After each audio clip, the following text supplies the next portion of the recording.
Welcome, TTB community. I am Bob Dimana, and here with me, as always, is the very authoritative Elliot Shibley. Authoritative.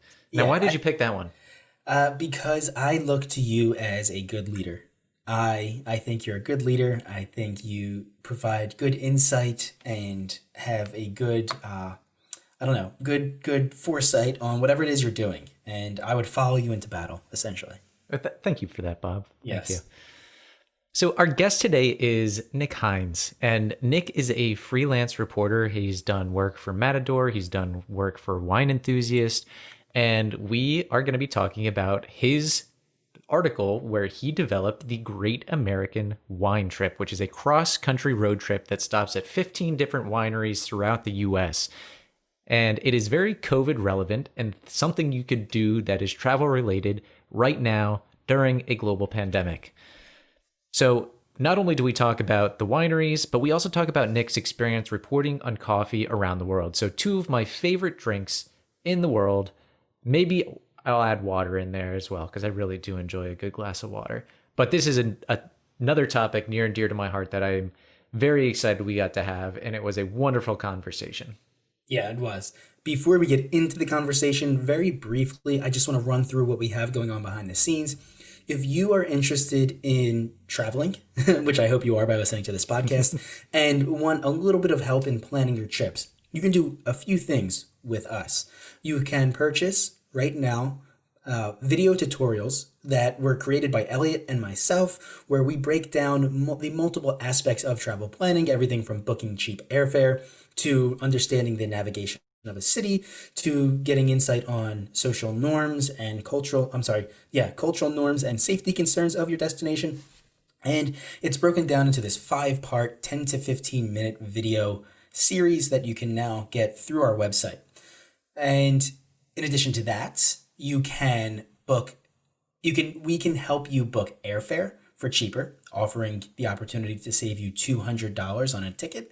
You can reach out to us and we can directly help you plan your trip one-on-one via Zoom. You can give us the details. We will talk you through your trip planning and really make it extremely easy for you to do on your own, or we'll write the whole thing for you. If you want to just kick back and let us do the work, we will absolutely do the legwork. It's what we do. We love it. We enjoy researching cities, and so we would be happy to accommodate you in that way.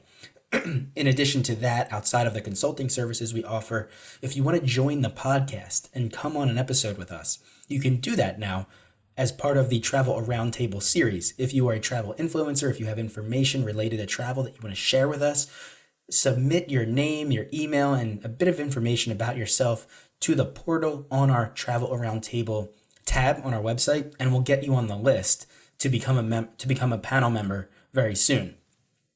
If you're in Philly and you're looking for a tour guide, Keshler Tybert is on our website. You can book tours directly through our website with him. He's a great guy. He's been on our podcast a bunch of times now. Mm-hmm. So, and then lastly, the easiest way to support our podcast is simply by clicking follow or like or download or engage in any way with any of the content we put out there. It really goes a really far way in helping support this show, and we are incredibly appreciative of those who decide to do that. And I think that's it. So without further introduction, please give it up for our next guest, Nick Hines.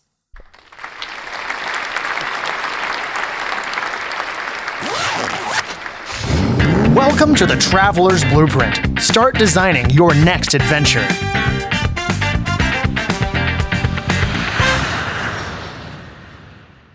Nick, welcome to the Traveler's Blueprint podcast. Thank you guys for having me. Yeah, so I want to give our listeners a brief background. We actually connected after we submitted a response to a request you had as you were writing an article for Matador Network on how to plan for 2021 travel in the age of COVID, according to 23 travel agents. And so thank you for the feature. First of all, thank you for taking our advice and putting it into your article. We really appreciate it. Yeah, I loved your guys' input. You know, it's a tricky topic to navigate right now. And so, I mean, the best thing that we could do is listen to the experts on everything. Yeah, we really appreciate it. So after that, we reached out to you, and now here we are. And I want you to actually put into context who you are. But really, it was the wine, the coffee. That's what we're kind of going to get into today on U.S. travel, I think, for the most part. But so yeah, why don't you give us some context? What do you do? So I am a writer and an editor. One of my gigs is I'm the food and drink editor with Matador Network, which used to take me a lot of places when we could travel. And before that, I was writing about wine, beer, and spirits for a variety of places. I was over at a site called Vine Pair, and I was also at a place called Supercall, which was a spirits website by Thrillist. And I've still been writing a little bit more about wine and beer and spirits with Matador, but also with publications like Food and Wine and Wine Enthusiast, um, and 750 Daily and a couple others, and staying busy. All right. Nice, man. Yeah, I cannot tell you how excited I am. My wife and I are unbelievably thrilled to, well, I shouldn't say thrilled. We're not thrilled about coronavirus, but we have had the opportunity to enjoy some wine during the lockdowns and during the quarantining. But I'm really excited to talk to you about your winery map that you've kind of put together for the entire United States, which I think is really important right now and in the future when travel is still a little restricted. And I'm really excited to talk to you about coffee. Yeah. Yeah. Two of my favorite things. Absolutely. Yeah. So how do you want to get started? Should we dive into the roadmap Absolutely. and then break it down that way? Okay. So why don't you give us a background on this roadmap? So this came about because we were thinking, if anyone's going to travel, we need to travel domestically. And if one of the reasons is a lot of places won't let us in, but other than that, it's just a little bit safer. And on the safety front, road trips are really the easiest way to go. And that got me thinking about all these wine regions that I've been to when travel was easier and when I was able to travel. And the fact that there are wineries all across the United States just really strikes me as important and something that doesn't get enough attention, but also how good these wineries are. Everyone knows the wineries in California, and they get credit for good reason. They're very delicious. I grew up in California and a little small wine town, and that's, it's hard to beat some of those wines, but all across the country, there's good wine being made, which is kind of what made me think, what if we did a road trip around the country and just did all domestic wines? Take some people to places that they might not expect, like Idaho and Virginia, Palisade region of Colorado as well. Pretty much everywhere you go, you can find good wine. It's really exciting to hear because for the longest time, I thought the only wineries in the United States were really the Finger Lakes region and the California and the Napa wine and Sonoma wine valleys. And don't forget Oregon and the Columbia Valley. Yeah. And Willamette. All right, so there are a few. You know a few. Yeah, I find this really interesting because people always are looking for an excuse to travel the United States. Like the United States road trip is iconic in a lot of ways. People have done it for a multitude of reasons, whether Route it's 66. right to visit different cities or visit different national parks. There's a laundry list of different reasons to travel the United States, and this is one more, but this one appeals to a lot of people. Not everybody wants to go hiking, enjoys the outdoors. Not everybody wants to go into the cities all the time, but this one, who doesn't enjoy, drinking around the country? And so I thought, have you done this yourself yet? So I've been to almost all the places. I kind of put my head together with some other writers to make sure that I could cover all parts of the country that I hadn't been to yet. But most of these places I've been to separate times, not all at once in one big road trip. But what's interesting is when I was in Idaho wine region, one of the things that they said that made that wine region pop up a little bit more is because they're on the way. If you're going from the East Coast, they're on the way to the wineries in Washington and Oregon. And so it was kind of like it did have this road trip connection inherently just because of where they are. And the wineries that are there kind of reflect that because they're on the main roads right through, and makes it so easy to just pop in and add one more day to your trip, Yeah. So how many stops are actually on this trip that you mapped out? I think we got it all the way up to around 15. Okay. It was. Let me And I double know check. in your article you list that there are 870 wineries, sorry, 8,700 wineries in the U.S. and counting, and 250 recognized wine regions. Yeah, that it really just exemplifies how many options are out there. Each place is a little bit different, obviously, with different grapes depending on the region, and also different styles. We're having a lot of European winemakers come to smaller regions, and they're able to make a name for themselves because they don't have this high price burden in somewhere Yeah. like Virginia that they might have in France or even parts of New Zealand. I remember. Are you familiar with the Somm Netflix documentaries? Yes. So my wife and I love them. Her and one of her best friends have watched them probably 6 or 7 times, all of them, not just the Yeah. first one. And I think the third one really documents the transition from California and the United States being New World and inferior to Old World like French wines. And it really shows how the United States has really stepped up their game in the winemaking world. And I think that is starting to spread from west to east now, kind of moving from California into the other areas like Denver and even Louisiana, it looks like, and Pennsylvania and New York. I think that it was really interesting to me when I moved to Denver in last July. I wasn't familiar with the wineries here. It was something that I had heard about, but it was more the Palisade region is really known for its peaches, and that's something that I knew coming here, but I didn't quite realize that they had so many wineries. Relatively speaking, it's still a pretty small region, but I started tasting through them and speaking with them, and there's a lot of good wine to be found here, and that really surprised me. But there's also a lot of bad wine. You have to sort through. But it came about. I was talking to them about the fires, sadly, but they were talking to me about that one route out of Denver towards the Palisade region really brings a lot of people road tripping through and brings a lot of people to try Colorado wine and get excited about something new. Yeah, the when we were there, when my wife and I were there in May of 2019, we did a few wineries that were in I guess, tasting rooms that were in the city. One of them ended up being Balistreri Vineyards, and we enjoyed a lot of their wines. They had an open tasting room. I don't think we ended up buying anything because we were flying out the next day with only carry-ons, but it was very surprising how good a lot of their wines are.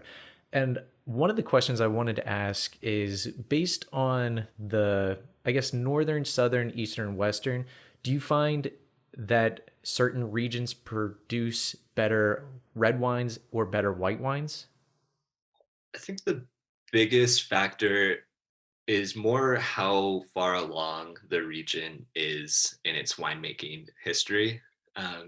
Because a lot of early regions they'll be mimicking what was popular in Napa, and like big heavy oaked red wines or really heavily oaked Chardonnays. But then they bring in new winemakers and they get more of this European style that's a little bit lighter, a little bit less oak influence, and they kind of just let the grapes speak for themselves, which Okay. is harder to do because you have to find the right grape. There's a lot of experimentation that goes into it. But in terms of a red or white split, I wouldn't say necessarily there's a huge one by region, although the New York wineries make some really good white wine. Yeah. That's kind of what I am familiar with. Like the Finger Lakes area resembles the Mosel region in Germany, and they produce really great Rieslings. And Pennsylvania is not really known for its red wines, but it is a little bit better known for its white. And same thing with Virginia. But then when you go to the West Coast, like the Columbia and Willamette Valley, and then Sonoma and Napa, those tend to produce really great red wines, but also good white wines. Mhm.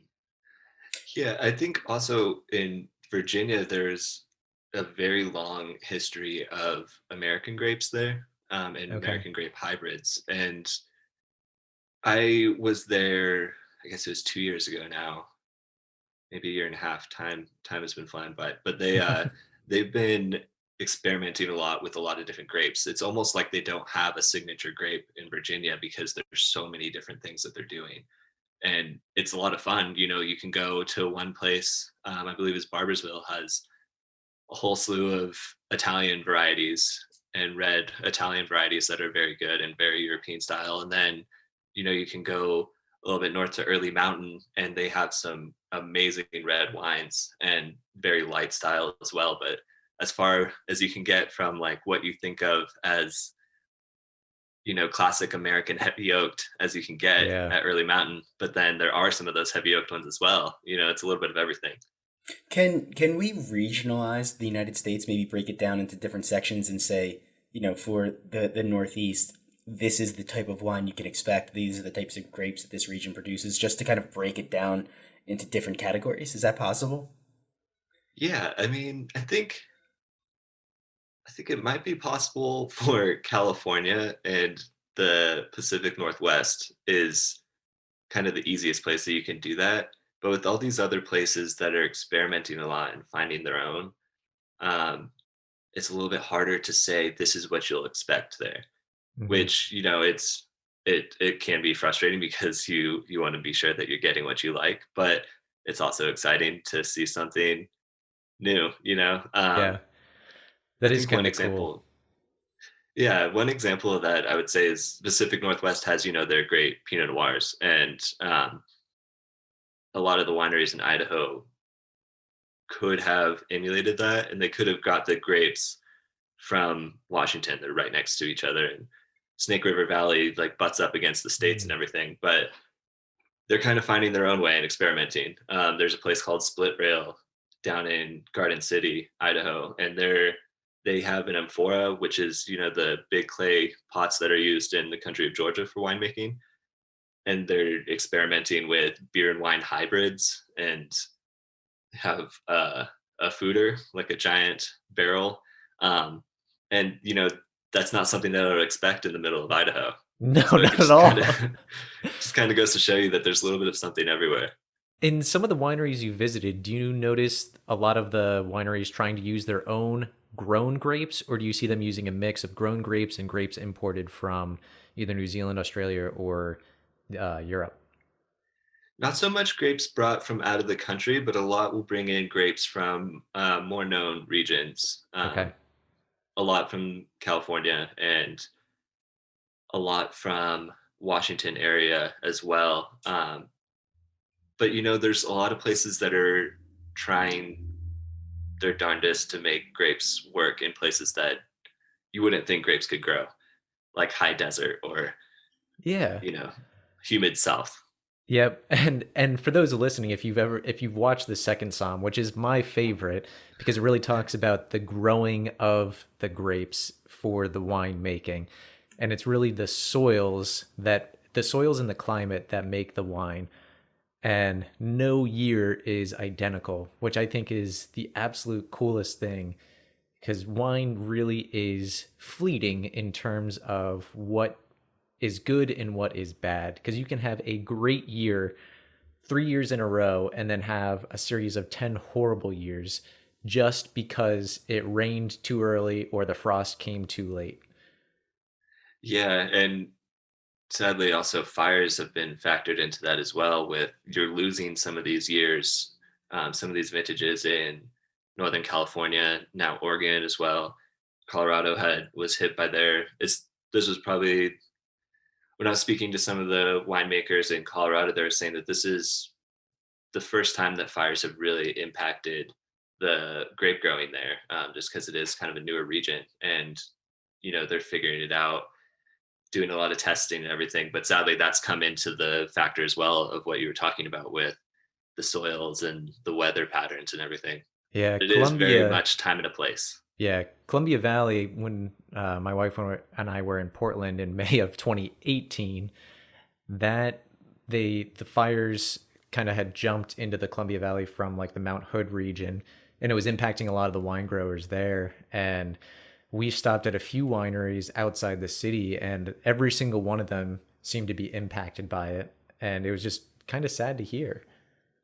Yeah, it's really hard to look at these places and be hopeful about that with, climate change is exacerbating these problems and it's making it a lot worse and it's bringing different weather patterns to new places. And if people do go look at that map, you'll see that I made for Matador Network, you'll see that a lot of those roads will go through some of the places that were closed because of fires, Yeah. like whole roads shut off and transportation itself limited, which hurts the wineries because people can't go, but it also, it hurts the wine culture a lot too, because these wine towns have such a good culture around them with food, and it's a whole industry Oh revolves yeah. around it.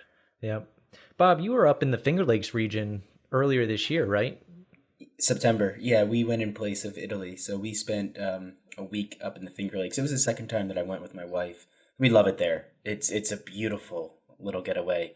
Not too far from New Jersey. Highly recommend it. Most of the people who vacation in New Jersey go south, and we kind of feel lucky to go the opposite direction. But yeah, and the setting there, everything is perfect. I'm curious what your thoughts are on how you compare it to places that you've been in Europe in terms of the wine. I have to admit that I probably am not the best. My wife is actually the motivating fact, like the reason we go to the Finger Lakes, but she seems to really like them. I know they're better for their white wines, and she is more of a cab drinker. Mhm. So I think we need to go to Napa Valley eventually, but she loves them. We really enjoy it. Compared to Europe, again, I mean, we went to Croatia for our honeymoon, and I think we only drank cab. We were drinking red Yeah. wine. But what is it? Zinfandel comes from Croatia, correct? Yeah, it's Zinfandel's a grape with a funny story where a lot of people claim it and a lot of Yes. people have different names for it. Uh, But it's also one of my favorite grapes. They grew a lot in California, around where I'm from as well, in Central California, and it's a tricky history one because there's a lot of people who like to claim the grape, but Yes. Interesting. Yeah. So when I was in Croatia, we heard that the guy started it on some island off of the coast, somewhere on the Dalmatian coast, and he ended up coming to the United States, and he brought Zinfandel to the United States. But of course, these are going to be Croatian winemakers who are telling the story. So it's funny that you said Absolutely. that. Yeah. Right. You're right. yeah. Yeah. And I actually haven't been to the Finger Lakes since I've been of drinking age. Last time I was there, I think I was maybe 10 with my parents. And the only thing I had while I was there is chestnut soup, which is why now I love roasted chestnuts and chestnut soup. But I'd love to go back and actually compare it to some of the Mosel region in Germany, specifically the Rieslings. And I am a fan of a really dry Riesling, mhm. and I have heard that some of the wineries in the Finger Lakes do amazingly dry Rieslings that are highly rated. Same thing with the Willamette Valley in Oregon. So I'd love to compare the two. And my wife, right before the lockdown started, we had a wine tasting, and we were hoping to start doing them every month or so. And had a grand plan to go through different regions of the world and the United States and compare different types of wines and specifically different grapes to see how each little region differed. I love that comparison that you go back to the Finger Lakes and in the Mosel region because it's something that is it's kind of easy to do to compare it to these European regions that have been growing grapes for far longer than the United States has been a Mm-hmm. country. Um, and one day I hope people will be saying, "Oh, it's like the Finger Lakes region" when Yeah, they go right, somewhere else. right. But it's a lot of these regions are kind of hanging their hat on we're at the same parallel as this place in Europe, or we make the same style of wines because we have the same latitude. And Mm-hmm. I think it's very interesting to compare that to places that I've been in France and in Spain, in Italy. They wouldn't be comparing themselves to American regions that way, No, not at but there all. is there's a connection that there's similar areas and similar styles. So it's kind of fun to look at it that way. One of my favorites is Loire Valley Mm, in France is one of yeah. my favorite wine regions, and I was when I was in Snake River Valley in Idaho. They were saying, we're similar to Loire Valley, and then there've been other places in California that also say they're similar to Loire Valley. So everyone kind of has their own way of interpreting it, but it's fun to make your own comparisons as well. It is, and it's an easy way for people that are familiar with the regions to say, oh, so it'll be, I can expect this kind of thing. Um, so a lot of our listeners are based in California, Pennsylvania, and New Jersey, and we know where a lot of the wineries are in California. But for Pennsylvania and New Jersey, do you have any specific wineries or recommendations in those areas? I know part of your map cuts through. I don't know if it cuts through Pennsylvania, but it looked like it cut through and had a stop in New Jersey. Let me double check. So a lot of the Northeast was kind of put our heads together for that one with the Matador staff who lived up there a little bit longer. But in Ohio, they have some surprisingly good winemaking as well. Trying to Oh, in remember if there was Cincinnati. anything around Pennsylvania. Yeah, they have a similar growing style up there to what New York was doing with the cold weather grapes. They need something hardy. There's a lot of hybrids with American styles that can kind of survive a humidity and then being hit with cold. Yeah. But in terms of Pennsylvania, I'm not too familiar with it. It's something that I'd love to learn more about, but Well, next time you're out here, we'll hit up a few. The Central PA, we've done a few wine tours throughout the day, and it seems like more and more pop up almost every other year that we're not familiar with. But it's a lot of fun. Just go in, get some tastings, and then, head home, have a DD, and then next yeah. time we rotate. Well, that's the entire Finger Lakes experience. Nick, do you have anything to discuss on the Finger Lakes? Any recommendations or preferences on how to experience it there? So the Finger Lakes is a really fun one. They're making very like bright, clean wines. And I think one of the biggest things about experiencing it there is to just go do it. It's like, it's a terrible travel advice if I was a trip planner or anything like that. So thank God that's not what I'm hanging my hat on. But, it's, if you just go there and experience it, go door to door. Not now, obviously, wait till COVID's over, but you got to see it for yourself and talk to the winemakers. It's somewhere where you still can talk to winemakers, which is important. Some of the bigger regions, even if you go out to parts of Long Island that are making great wine, but different style of tasting rooms. And in the Finger Lakes, you can still go in, talk to the winemakers, get to know people, and no one knows the grapes and the wines better than the people who grew it and made it. Yeah. Yeah, we actually went when it was September, so it was right in the heat of COVID, and I was talking to a tour guide there, and he was saying that they had a great year because so much international travel was canceled. He saw an influx of New Yorkers and people that just wanted to get away, get out of the city, and they had a great year. We went, and it was just the standard mask on. Once you get seated, you have your wine, you experience your wine, and then you put your mask on and, you leave, or you sit outside, you sit there.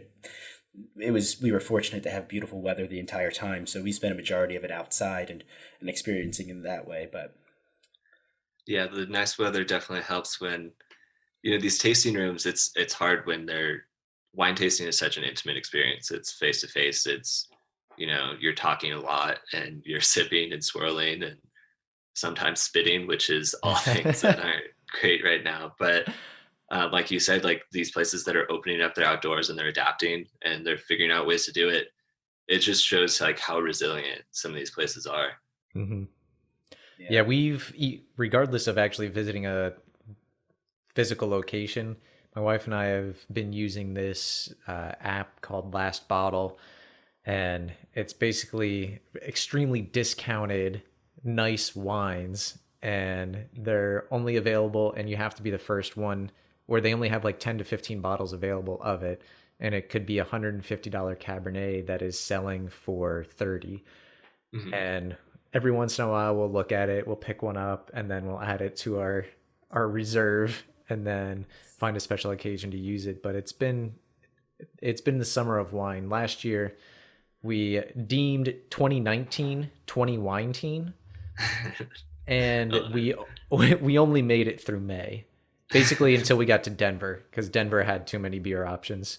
yeah, yeah, that is true. It it makes it harder when these regions are known for so many things, you know. Yeah, it Um, does. it's actually in Paso Robles, California. You know, it's now known for its wine across the board. It's no longer an up and coming region. It's a solid stop on a wine tour. And what a lot of people don't realize is Paso is making a lot of great spirits as well. They're making a lot of great brandies. They're making some good whiskey, and so Really? it's like no matter where you go, they have multiple options, a little bit for everyone. I didn't even know that was an option to make brandy and whiskey out of grapes. Yeah, well, the whiskey's coming from. It's also a big grain region, so they have like a lot of heritage grains there, and the brandy's coming from. A lot of them were winemakers, and you know they were doing these second presses with the grapes, and they're making almost kind of Italian style brandies, and they're very Huh. good. They're I you know, I can't think of a bad one that I had there. I'm trying to think, and I think I loved every single one that was brought forward when I was over there touring some of the It's not a bad distilleries. thing. Yeah, yeah. So it's fun to have these wine regions that are diverse and not just so focused on wine as well. And it also shows the diversity of America itself. You know, Yeah. there are like Colorado's got its beer. You can't ignore Colorado beer, especially around Denver. Yep. And um, with California wine, California also has great beer and now great spirits. So it's everywhere that you go. There's something for everyone. Yeah. It's great. It is truly great. I mean, you mentioned the diversity. It's kind of funny. Like the United States is able to compare itself to several different regions of the world where, France primarily has one growing style region. It has many different wine regions itself, but the climate is fairly consistent across the entire country. Same thing with Germany, same thing with Italy. If you In Italy, you do have a little bit more of the mountains to get a second or third region out of it, but Pennsylvania has probably three or four of those regions. California has three or four of those regions. And then if you combine it with all of the rest of the United States, you list that there are 250 different wine growing regions. Yeah, you know, not all those wine regions are worth a visit just yet. There are a lot of them, Yeah. and but you know, just as people get more and more into wine and this culture of it's really just like I hate to use that term craft culture, but it really is like people are really digging deep into it, and they're learning new techniques to make the best wine possible, and it's only going to get better, really. Yeah. Just a quick side tangent. Are you a fan of the make DIY wine kits? So I've done a couple of them for stories that you know they always turn out fine. It's Yeah. I love anything with the backstory, and even if it's not the best tasting wine in the world, they're drinkable and they're good with food and friends if you just want something casual. All right. What is this exactly? What is a DIY wine kit? Do it yourself wine at home. It's like brewing beer at home, but wine. Hmm. Yeah. It's fun because they send you, you know, the big carboy and they have like the juice and everything for you, and Yeah. it's a lot of cleaning, a lot of sanitizing. But Yeah. Yeah. Do some have of the you kits experimented with them? I have not. We've thought about it. We've brewed our own beer at home, and that was a fun experience. We waited too long to actually bottle, so it got kind of heavy and some of it started to settle out. So it wasn't as good as we think it could have been. But I wonder with some of these DIY wine kits, do they come with basically wood chips if you want to oak it? Yeah, they will. It depends on which wine you get, but they will come with wood chips for some of them, Okay. um, which is funny to add that factor in because you know it's not completely necessary to oak everything. Yeah. And I'm a big believer in the less oak impact, the better, which is I know a personal preference, Yeah. but a lot of places across the country have been trending that way as well, Yeah. which My I wife and I personally love. definitely prefer the unoaked Chardonnay, the Yeah, fermented and stored in a steel barrel. I think the oak kind of takes away from at least the bigger Chardonnay's main flavors.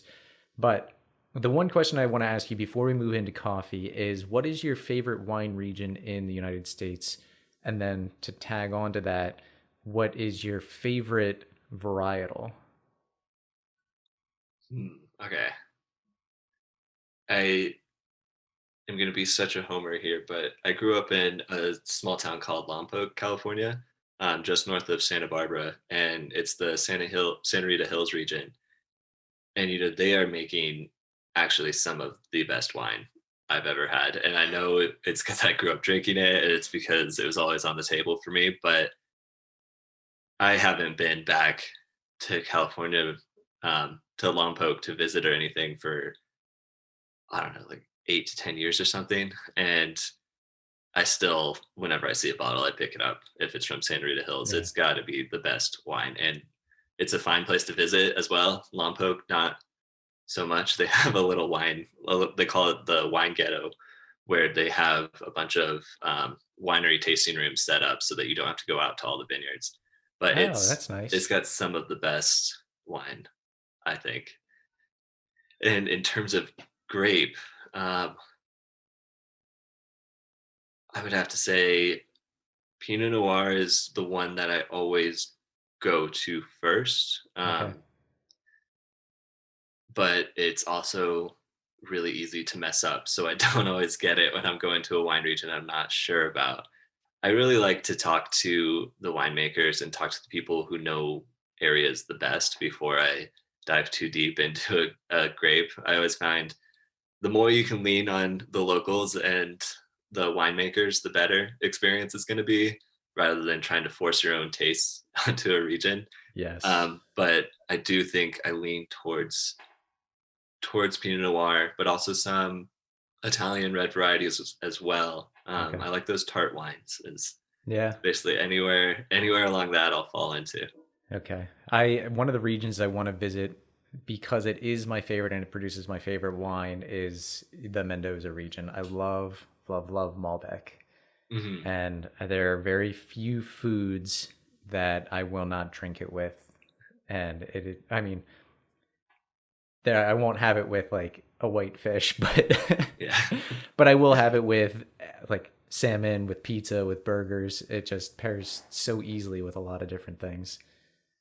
yeah. I mean I love those South America wines too. Both Chile and Argentina. They're so fun. I worked in a wine shop called Grape Collective up in when I was in New York. And they were always the secret finds. We had a lot of Italian wines. That was kind of the focus, but they they had a lot of South American wines that whenever people were looking for a good go-to bottle that wasn't going to break the bank, it was always an easy suggestion to just pull up something Yeah. from Chile or Argentina. Yep. Yeah. I know I said we were going to get into coffee now, Mhm. but I did want to ask one more thing. And as, yeah, I already forgot what I was going to ask. I knew I wanted to ask it. Bob, do you have any questions before? Well, I try to Yeah, think of it. well, yeah, I do. I want to bring notice or attention to some of the areas that you would recommend, but maybe they're secondary or a little bit off the beaten path. Do you have anywhere that outside of California, outside of the Finger Lakes, that people can, that are easily accessible, that they may not know produce really good wine? I think there's two that really come to mind um, when people bring up different wineries that and wine regions that they should go to that are both affordable and have good tasting wine. The first one that I keep on going back to is Idaho, just because it surprised me so much how good the wine is there. They have a urban winery scene as well in nearby Garden City, right next to Boise, and they're making some incredible wine there. And you can just go place to place and hop different areas, and it's a lot of fun if you want that urban wine tasting experience. And then if you want to go out to the vineyards, it's just a short drive over to Sunny Slope, and you can have that full like vineyard experience at places like Sawtooth and Fujishin. And there's a lot of good wineries in Idaho, that you wouldn't expect. A lot for what you'd expect. And then the other one I would say is Virginia, right around Charlottesville. There's not a lot of people. Well, there's a lot of people who know that wine is grown in Virginia. I wrote down what it was. It's the sixth largest grape growing region in the U.S. So it's up Oh, there with a lot of wine, and it's just increased exponentially since 2010. And it's a lot of new inspiration, a lot of people experimenting, a lot of people doing new things because the land is affordable, and that means the wines are a little bit more affordable there too. And it's somewhere that doesn't top a lot of people's wine list if you're not from the immediate region, but it's definitely worth a visit. okay. Interesting. One of Amanda's friends, who she visited quite a bit when she lived in Arlington, they would go down maybe once or twice a year and do wine tours through the Virginia area. And my wife was just so surprised by how good some of the wines were. And she has actually gotten to the point where one of her favorite bottles is now from the Virginia area. Mm. And Aaron, if you're listening to this, you've made a big impact on the decision to do this episode. So Aaron is Amanda's best friend, who has now since moved to California and has even more access to wonderful wines. So the question I wanted to ask is, this has been a great conversation for people that want to domestically travel, but there's been a big trend recently to do a lot of DIY stuff at home. And I was wondering if there have been basically webinars or Zoom wine tastings that you've noticed or seen to pick up, where you basically get like one to maybe three different bottles of wine and you get on a call with 10 or 10 or 12 different couples and you have this blind wine tasting. Yeah, I think that was something that I think was trending towards happening, that the coronavirus pandemic really accelerated, as it did with so many things with online. It really just pushed people to to learn how to do these things. One of the people that I spoke with in Napa, from Inman Family Wines, Inman Family Vineyards, they have really taken the online wine tasting and just really run with it. And it's like Napa is famous for bringing lots of people in, but also a lot of corporate business, as good team bonding. And over at Inman, they'd switched it to virtual tastings with these corporations. That it's super interesting how they're doing it with one-on-one tastings with the winemakers themselves. They'll send 3 or 4 bottles to everyone, and then they'll talk to it's a whole bonding experience. And nothing can beat being there in person, but it's nice to have that option. And I think that that's something that's going to continue very much so. Once the vaccine comes out, and even when people are allowed to travel again, this whole experience of tasting a place first and then getting to go there Yeah. is something that'll stay. And I think it's for the better too, because you get to know what you're getting into, and the more you know, the better it is. So Yeah. Definitely agree. I just want to sort of add on to that, or I have a follow-up question. Is there a specific website or online database that you can go to select different wines from around the country, or aid in additional research, or help people pick wines in Idaho that, if they live in New Jersey, for example? uh-huh. There's not a lot of great resources for that. Trying to think of anything, and nothing comes off the bat. We found it in Elliot. Let's get to Yes. work. Yeah. Basically, a United States database of wine. That's what we need. Right. Yeah, Yeah. we need it's I mean, a lot of these smaller regions, it's also hard to get a hold of their bottles because they don't make too many of them, so a lot of it is consumed in the immediate area. um but it's part of the fun to it sounds lame, I know, but to kind of travel through these bottles themselves and to get as many different regions as you can, going to your local wine shop and asking them, what are you excited about? What are some domestic wines that you got? Because a lot of the times, the wine buyers will bring in wines that a lot of people haven't heard of, and Yeah. they'll push them for a lower upcharged than some of the more famous regions. But it's fun to, grab a bottle from Idaho, grab a bottle from Virginia, and then grab a bottle from California, compare them, and do side-by-side tastings. And it's kind of the next best thing to actually getting to travel to all these places. Agreed. One thing I am very grateful for living in Pennsylvania is Pennsylvania is the largest wine buyer in the country, I think, maybe even the world, because it's all run by the state. So each individual state store, we have two different kinds, the standard and then there's a premium, and all of them have basically a wine specialist. And we've gotten to know the one that in our local area, and he has been able to offer and provide insight onto a lot of different wines that are either coming in or that they already have, or we can request stuff. And it's been really great to establish that relationship and learn about wine through him.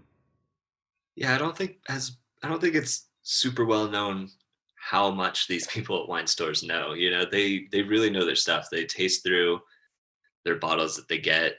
I mean, we're talking about good wine stores, of course. That's different than if you're going to like a supermarket where you can do that in the States, where you can buy them in the Yeah. supermarket. But these little wine shops, they really know what they're talking about. They really know the places. A lot of them know the producers. They get a lot of information thrown at them, and I think that people in wine stores are a little bit underrated when it comes to knowledge that they can pass on. All right. Ready. Bob, you ready to get into coffee? I'm ready to get in the coffee. Yeah. You're not a big coffee drinker, though. Did that change after Peru? No, I'm not like a coffee enthusiast. But I enjoy it. I But think I I'm on don't. the same line as you. Like I love coffee. If it's in front of me, Right. I'm definitely gonna drink it. But it's you know, if someone hands me two different ones, I don't know if I can necessarily tell the difference of where they're from. And See, Yeah. I can tell. I can tell. But it's more of a social thing for me. I don't wake up, and if I'm home alone, I don't make myself a cup of coffee in the morning. Mhm. I don't need one to start my day.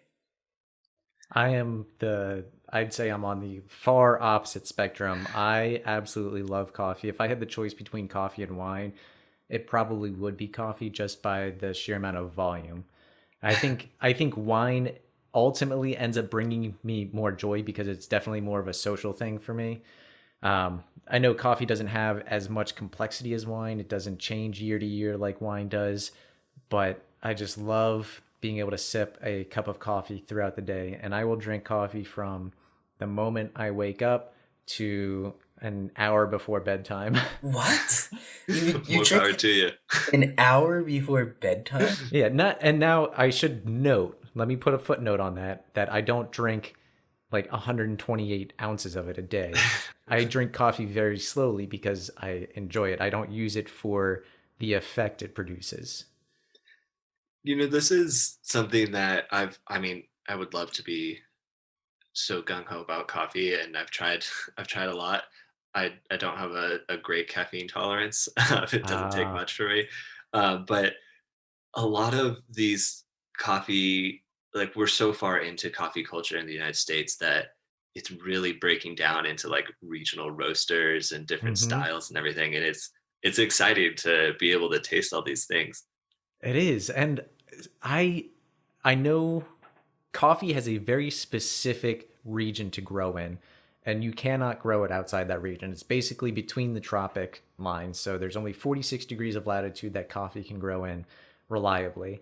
And the United States does not have any of it except for maybe the Keys, and I don't think it's grown there. Hawaii, Kona, Hawaii Hawaii. does have it.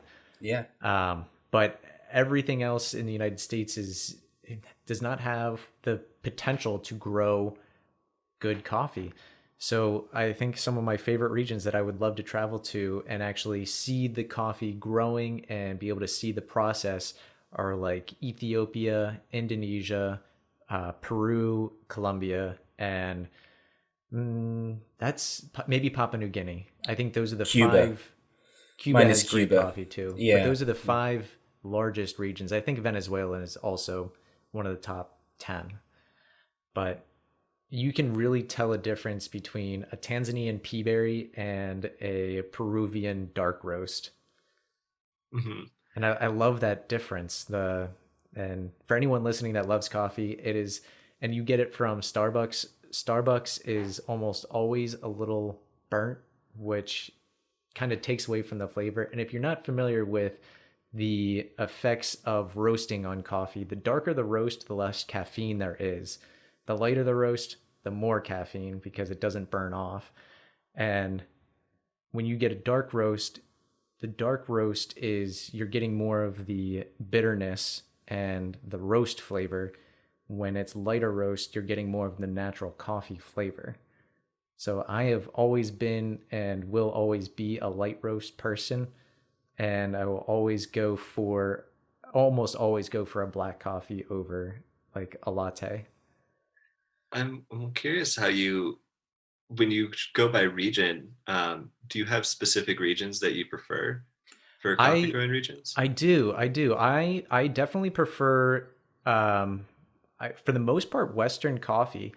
When you get into African coffee, which is more of there are two primary beans, right? The Robusta and the Arabica. And the Robusta is the most popular. I think it's 75% to 25% of the beans produced in the world. And the Eastern African coffees tend to be much oilier. I think that's a word. Oilier? More oily? Yeah. I'll take Whatever. But I can taste it. It tends to produce more of a bitter aftertaste when you're drinking it black. I think those coffees tend to be better used as espressos when there's more oil in them to make it velvetier.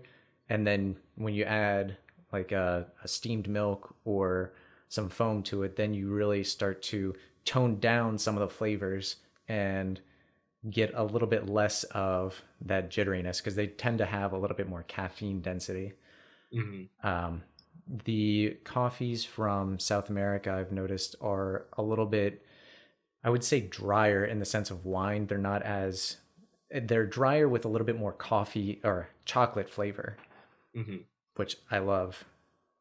A lot of these places are some of the places that are going to be hit the hardest by the impacts of climate change. The hotter temperatures, drier, and also surprising rains that come and wipe out crops. And it's hard to think about coffee for me without thinking about how are these regions going to be sustained.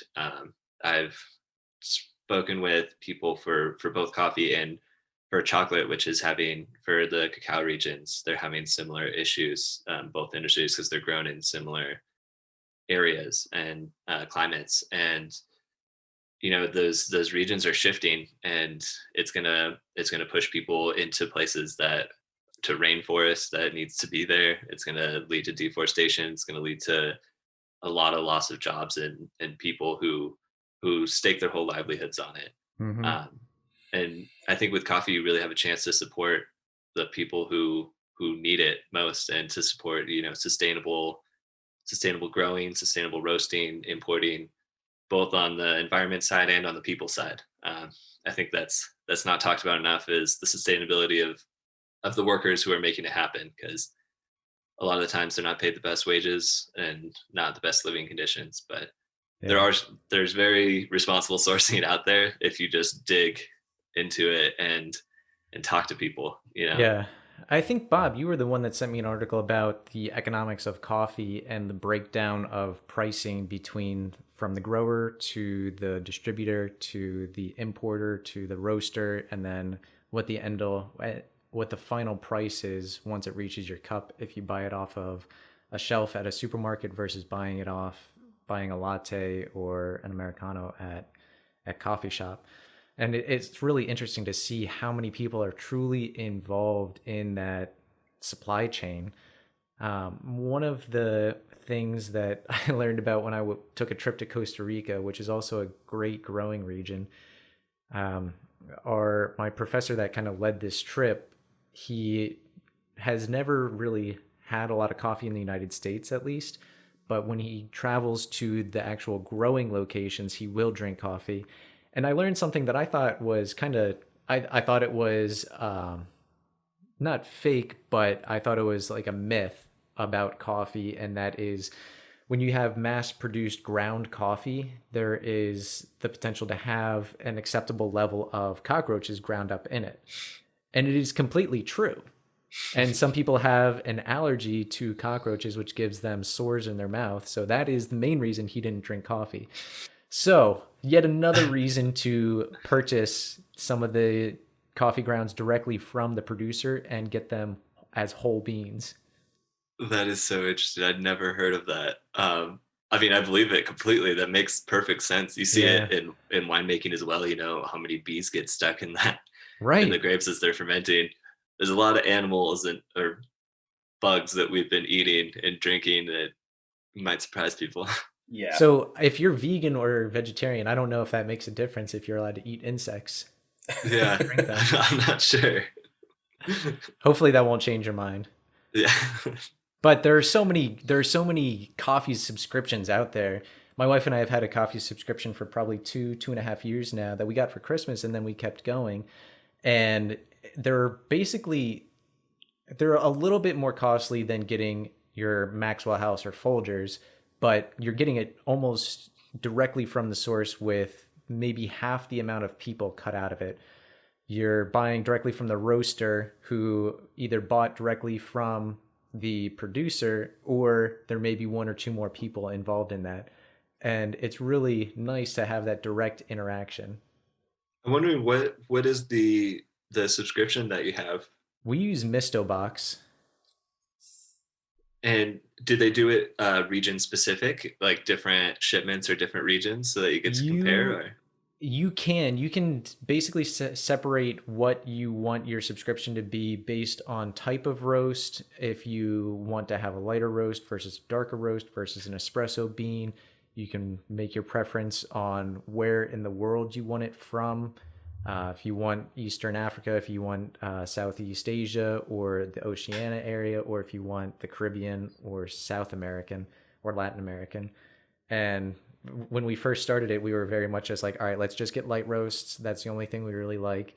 But then as we've progressed in our subscription, we've kind of updated it to be light, medium, dark, and espresso roasts.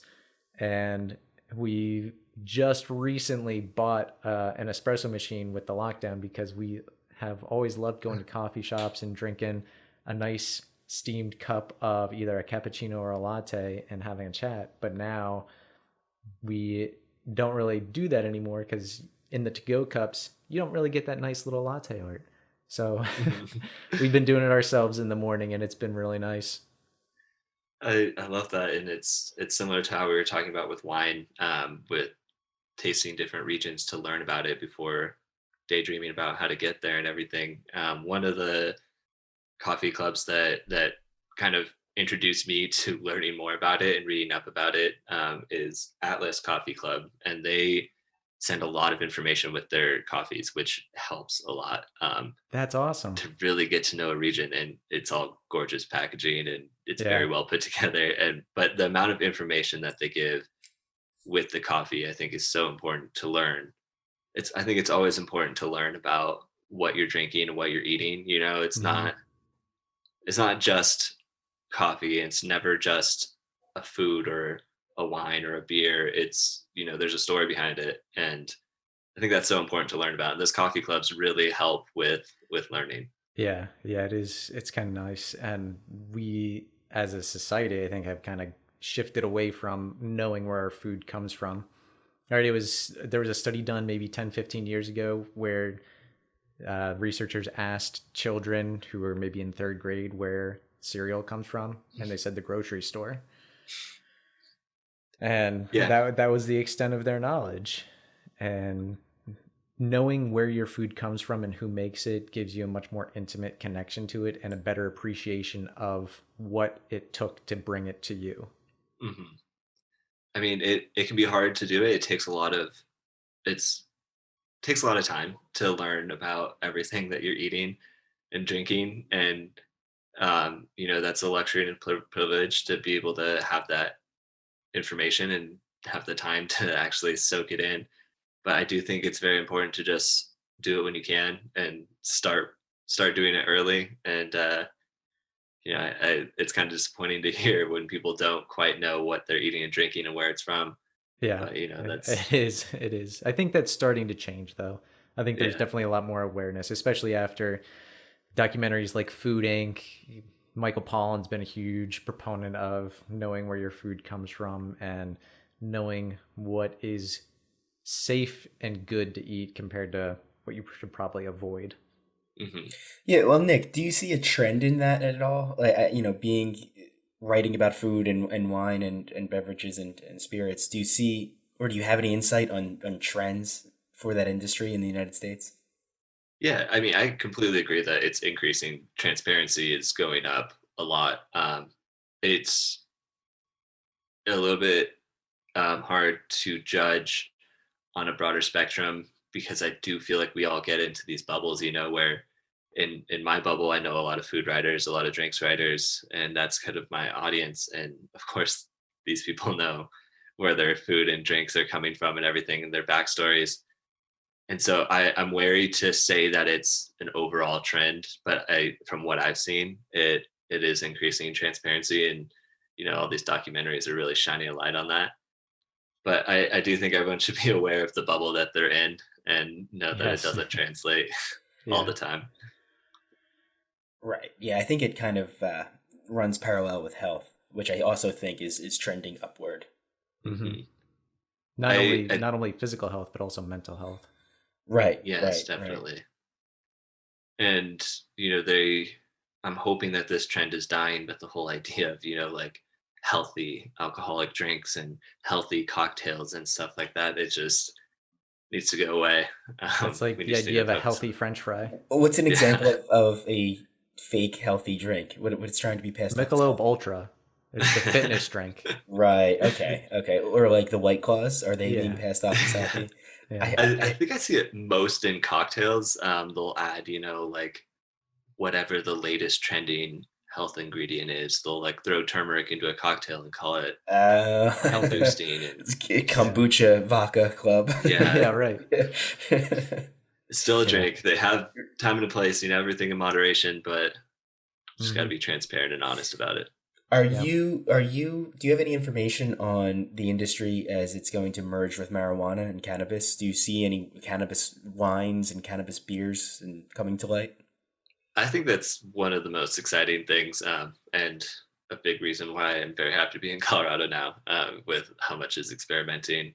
I don't know if you guys have heard of Syria Beverages. It's was founded by the guy who started Blue Moon, and now he makes a weed wine or a weed beer and an IPA, and it's they have a lot of similar characteristics with the terpenes, the hops, and cannabis. Yeah. And I've tried a couple cannabis wines and a lot of bad ones that taste wise. Um, Rebel Coast out of California, I believe they're based in San Diego. They're doing a weed wine that's really fun. It's sparkling. They have sparkling options, which makes it Whoa. a little bit more palatable, Yeah. because they don't taste like what you think of as wine, and they definitely don't taste like cannabis. They a lot of times will taste like grape juice that will get you high. But it's an exciting area because there's so much room for experimentation. And as we saw um, in the election, a lot of places are moving the needle forward on reasonable cannabis laws, and they're taking away that prohibition of cannabis, which slowly but surely chipping away at it, which is encouraging to see. I think that a regulated industry is safer and it's more responsible so long as credit's given where credit's due. Yeah. Yeah. New Jersey just legalized in the past election, and I think Arizona just legalized as Hmm. well. There And were three then, states that legalized recreationally and two that legalized for medicinal use. okay. And then Oregon actually decriminalized the possession of basically all hard drugs. Hmm. Yeah, well, they legalized magic mushrooms, and Hmm. then decriminalized cocaine, methamphetamine, and I think heroin. heroin. Yep. It'll be very interesting to see what happens. From a tourism perspective, it's also you see what happened with cannabis, and you just got to wonder, what's going to happen in Oregon with the mushrooms, and Yeah. it brings a certain type of of Traveler, obviously, but it also opens the door for people who are curious to try something in a safe space and Mm-hmm. to have something that they know the dosage, they have someone that they can talk to. I know before I lived in a state that was legal, it was always something.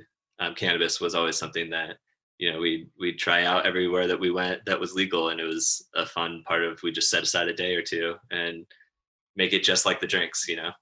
Yep. So with the cannabis infused beer, I'm curious, especially I think it is a great pairing with an IPA because I think Simcoe hops are the ones that really smell skunky and smell like weed, and the integration of the two would just kind of pair well together. It would almost taste and smell like there was no difference. Yeah, I think it's a lot more successful with cannabis beer than with cannabis wine, Yeah. just because of the similarities, and it's easier to layer those flavors in. It is important to note though that all beer or wine with cannabis in it is also non-alcoholic. There are no states that allow the mixing of the two in one product. Okay. That was going Um, to be my next question because I'm not sure how that really blends well together in terms of effects. yeah, that's one way for someone to go downhill very fast if that's not what they're expecting. So Yeah. it is taste wise, they're putting it in a format that's familiar to people. Okay. Putting in a beer, putting in a wine that they can sip on. Say if someone is not consuming alcohol, but they are able to consume cannabis, it's something they could socially sip on. And I think it's an interesting frontier for where it can go. The options That are kind of is. limitless once people find out dosage and Yeah. Right. make sure I they get knew it right. sodas are already available in most states where it's been legal. hmm And Oh. I don't know if you guys have tried any of them, but they're tasty. They're like they're No. almost too good. But Yeah. That's Have what I you? heard. Yeah. Yeah. yeah. Um, I don't know. I don't remember seeing people drinking them in Denver last year. So the Denver is interesting place with its cannabis culture. It's got, there's a lot of since it was one of the first two states that legalized, the industry's really developed and matured here. And there's little I don't want to say something for everyone because cannabis isn't for everyone, but you can find every type of cannabis product available, and there's a lot of innovation happening. You're seeing a lot of that in California as well. Just California has a very strong cannabis culture, which Hmm. with the Emerald Triangle, and What is the it's Emerald nice to Triangle? see. Up by in Northern California, it's kind of the place that's most known for growing cannabis before it was legal, and there's still a lot of illegal grows there too. I have some family friends up there who converted from an illegal to a legal farm and went through all the hoops and everything, and it's still growing some of the best cannabis in the world, in my opinion. Really interesting. They're trying to push for an appellation system up in Northern California in the Emerald Triangle area that would be similar to wine, and they're saying, this outdoor cannabis that we're growing is just as distinct of a product as a wine is. And we should be able to have people over here to see our 8 foot tall cannabis plants and walk through these forests and try our products on site as they do with wine. Interesting. That's a really cool idea. I had never really thought of that as an option before. Yeah. Yeah, it'll be interesting to see how it goes. The every state that's legal is still struggling with where to allow people to consume. No Hmm. public spaces, and it'll be interesting to see how that changes. It'll definitely up the tourism factor if so. Yeah, I think so. Do you think it would become more like coffee shops or they're cafes in Amsterdam? The coffee shops are the ones with cannabis in Amsterdam. Okay, that's it.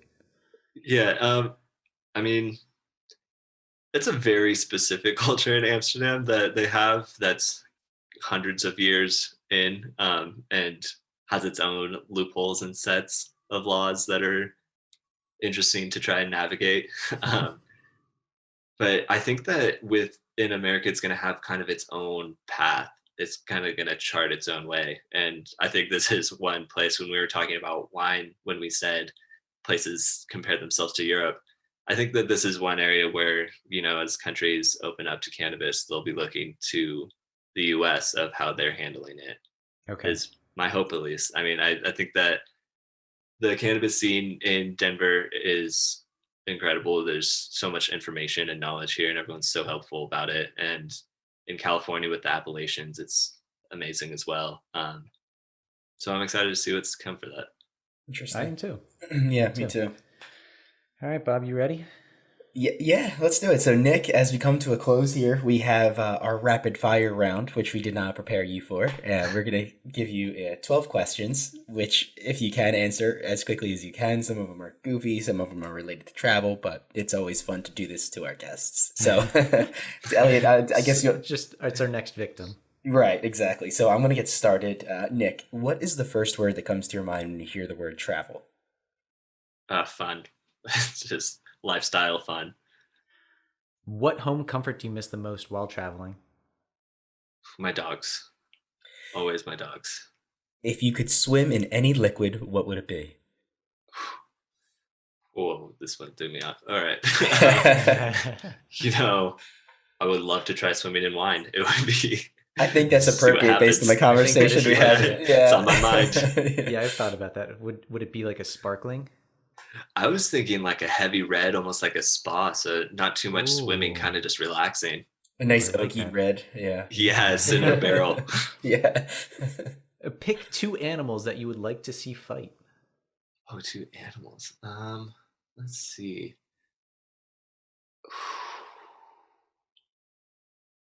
I don't know about this one. This one threw me off. I'd love to see a good tropical praying mantis big spider fight. I think that would be an interesting one. Yeah, I like it. I think it's low stakes enough that I could actually enjoy it. Yes. Now, this next one we've had for every single podcast we've done recently, but it's not never specific. It's never been more applicable. Would you rather drink coffee or wine for the rest of your life? If you had to pick one. I'm gonna go with wine, and I've posed this question to myself many times over the years to wonder where am I at, and it's always been wine. I just find it super interesting and complex, and always something new to learn. Yeah, I'd pick wine. You'd pick wine too? Oh, yeah, that makes sense. Yeah, that makes sense. Say hello in your favorite language. Hola. If you can travel with anyone in the world, living or dead, who would it be? Now, you only have to think about 10 billion people. I'm going to get some brownie points for this. My fiance is the best person to travel with. That's why you chose her. Yeah. That's why she chose you. I'm not sure how it worked. Yeah, I think it was probably she chose me. I got lucky on that one. Yeah. Elliot? I lost my spot. Number 8. What is one item remaining on your bucket list? Item or place or thing to do? Thing to do, place to see? New Zealand is really up there. I was supposed to go this year in March, and that would have been a dream trip to go coast to coast, north to south, tasting all the wines there. Was supposed to be my last 2 weeks of March, and now that I didn't get to do it, it's so far up on my bucket list of things that I need to get to. So hopefully that sounds awesome. Yeah. Who is your biggest celebrity crush? Anthony Bourdain was the biggest one for me, I think. And I know that's the most stereotypical answer in the world, but I think he really inspired me of how to travel and how to approach different places that you're unfamiliar with. Yeah. It's a good answer. Yeah. If you were stuck in one city for the rest of your life, which city would you choose? I want to say San Diego is probably my favorite place in California for sure. I think it's honestly like a little slice of heaven if we're going domestic, but Paris if we're going international. Ooh, that's a good one. If you owned a yacht, what would you name it? Probably go classic. Go something like Beauty, so it doesn't stand out too much. It's just right there, Subtle for a yacht. As subtle as you can be with a yacht. Right. Yeah. We still haven't had a Yachty McYacht face. Yeah, we need that one. You got to get public votes for that one. Yeah, right. All right, last question. What are the first nicknames that come to mind when you look at us? Ooh, nicknames. Well, it's hard when your guys' backgrounds kind of influence me a lot with this. With the compass in the background, and then I'm not sure where this is. Is it a cafe? What, mine? Yeah. This is in Dubrovnik, Croatia, I believe. Yeah, so this is my wife actually walking right here. And I took nice. Yeah. Oh, I'm so bad at nicknames. I'm sorry, guys. This has always been my weak point. We're still working on this 12th question. I actually switched it up, and we're figuring this last one out, I think. We used to torture our guests even more. Beyond the first 11 rapid fire questions, we used to ask them who their favorite Traveler's Blueprint host was, just to see how awkward we could make and then but it came to me that we shouldn't make our guests feel awkward. But by the end of an hour and a half discussion, we're basically friends for life. True.